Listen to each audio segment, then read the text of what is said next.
David had been unemployed for 6 months. Every morning he'd scroll through job listings, make excuses, and convince himself that tomorrow would be different. But everything changed the day he witnessed something impossible in the forest behind his village. A scene that would shatter everything he believed about success, failure, and God's plan for his life. Hunger has a way of breaking down your principles. David had been living off his savings for weeks, too proud to ask family for help, too scared to take real action. That morning, walking past old Henry's apple orchard, desperation finally won. Just a few apples, he told himself. No one will notice. But Henry noticed, and as the old farmer's shouts echoed behind him, David ran, deeper into the forest than he'd ever been before. Breathing heavily behind a massive oak tree, David froze at what he saw next. An old wolf dragging himself across the forest floor. Both hind legs were gone, probably from a trap years ago. This wolf should have been dead. In nature, weakness means death. Yet here he was, eyes bright, somehow thriving. "How is this possible?" David whispered, his own problem suddenly feeling insignificant.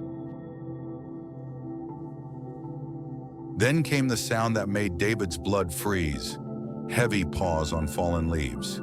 A massive lion emerged from the shadows, fresh kill clenched in his jaws. David scrambled up the nearest tree, heart pounding, waiting for nature to take its brutal course.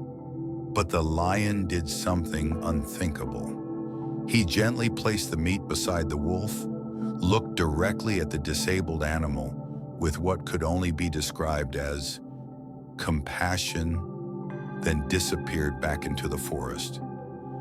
The wolf ate gratefully, as if this miracle happened every day. David felt like he'd witnessed the hand of God himself. This is it, he thought, tears streaming down his face. God provides for those who wait. I just need to have faith. He found a comfortable spot at the village edge and waited, and waited, and waited. 2 days without food, no lions, no miraculous provision, just hunger, confusion, and crushing disappointment. Stumbling along the forest path, David encountered an old woman gathering herbs. Something about her presence commanded respect. This was someone who'd seen life's deepest truths. Through tears and shame, David poured out his story. The woman listened without judgment, then spoke words that would echo in David's mind forever. "My dear boy, you witnessed a miracle, but you learned the wrong lesson. God didn't show you that scene to teach you to be like the wolf, helpless, waiting, dependent. He showed you that scene to teach you to be like the lion, strong, providing, lifting others up." David realized he'd spent months looking for someone to save him, when God was actually preparing him to save others. The very next day, instead of applying for jobs, David started a small service helping elderly neighbors with yard work.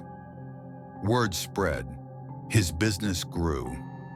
Within 6 months, he'd hired 3 employees, all people who'd been struggling like he once was. He became the lion he was meant to be. Right now, you might be waiting for your breakthrough, your miracle, your big break.